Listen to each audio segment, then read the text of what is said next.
Alright, so moving on from links, we're going to look at HTML entities. So what are HTML entities? Well, really, they're a way of displaying symbols on your page.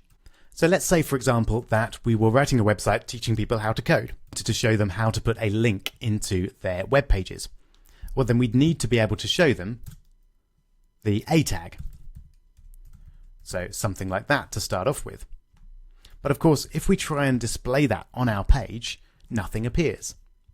And in fact, even if we just have an A tag on its own, like that, the browser won't display it because it thinks it's a bit of a link. So to get around that problem, and indeed to display any character we want, we use HTML entities. Now, it requires knowing the specific code for the character that you want to display. I wouldn't recommend learning these. I'd recommend just remembering that you can Google HTML entities, and then you've got a big list of all the ones that you want. So I'm going to go for the top result here, W3 schools, as we saw before, because it lists some of the most common ones. So you can see first off how we get these entities. So they all have an and symbol at the beginning, and then either a name or a number. And you can use either. I generally go for the name because it's a little bit easier to work out what it is, rather than remembering what all the entity numbers are. So if we wanted to display this, then we want a less than sign first off, which is and then less than, and then a semicolon there. So I would just replace that with the and symbol, so Shift 7 on most keyboards, I think, and then you can see very helpfully my text editor actually predicts them for me, so I could get them there. If yours doesn't, that's fine, we can just type them in. So less than, LT, and then a colon there. So very quick challenge, can you replace this symbol, the greater than symbol, with the appropriate entity name?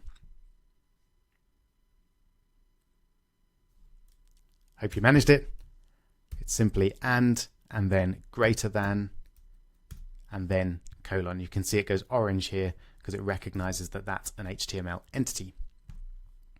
Let's have a look then. Finally, we've got what we wanted, which was this A tag there.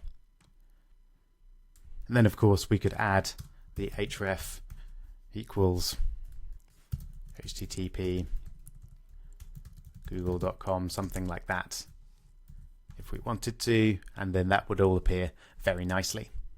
But HTML entities are not just for coding symbols. We can use them to put copyright symbols in our web pages, currency symbols, and a bunch more as well.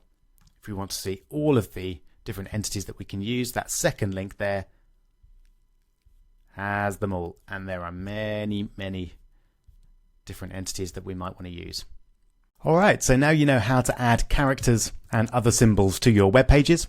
In the next video, we'll look at something really powerful, and that's including content from other websites in your web page. You can actually do that really easily using iframes.